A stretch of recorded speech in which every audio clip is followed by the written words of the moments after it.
Jeff, I think there are many people that are afraid the worst may still be yet to come as far as the outbreak and the numbers. But what does it mean for the market? Is now a time to take a little risk on, or do we still need to wait a little bit longer until more is known?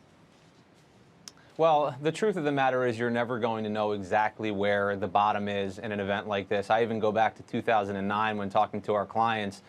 No one rang a bell at the very bottom. And in fact, the economic headlines weren't really that good. And I can remember speaking with folks 1, 2, 3 years after the fact that were still holding cash and missed out on a big move higher. The question is, where is the bottom at this point? If you have cash and you're looking to put into the market, you know, the old cliche, buy low, sell high, the buy low part of that often involves buying low, buying a little bit lower than that, and then when it really hurts, buying even more.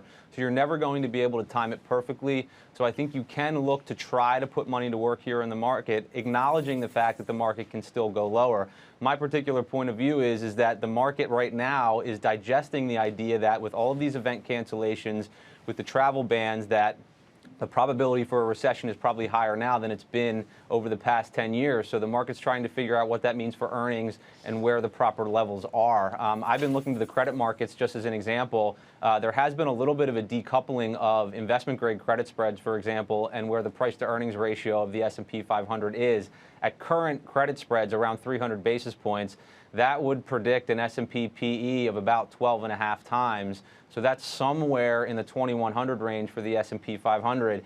Typically, in environments of pretty dramatic market stress, which I think we're actually in right now pretty clearly, credit spreads in the triple B space tend to peak out around 350 basis points. So that would be consistent with the P in the S&P 500 of only 11.5 times or 1950. So look, these are not hard and fast levels. This is not an exact science, but trying to understand where we are now and where the bottom could be amid all this stress, these are the levels that I'm looking at. What should we be watching for in the Treasury market? That seemed to be the area that was really flashing the warning signs much earlier than what we saw in equities, and we are seeing yields move a little bit higher today. What are you making of what's going on there? Yeah, I think there was some unusual action actually in the Treasury market, and that's why the Fed stepped in. You know, the actions to inject all of that liquidity, that is not necessarily to reduce interest rates or to try to stimulate the economy. That was just to try to make sure the Treasury markets were functioning normally.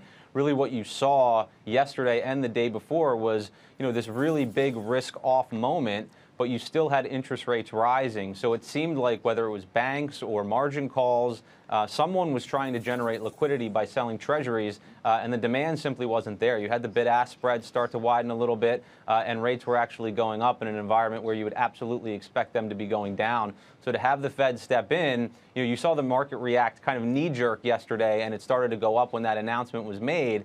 But in reality, the Fed is just stepping in to make sure that there's enough liquidity for the Treasury market to function normally.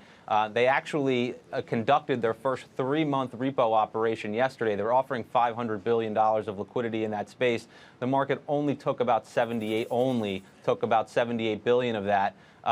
So I think there's enough liquidity there to certainly backstop the Treasury markets. But we're watching that really closely because any disruptions there in sort of the most liquid market, the most liquid safe haven market especially, is worth watching.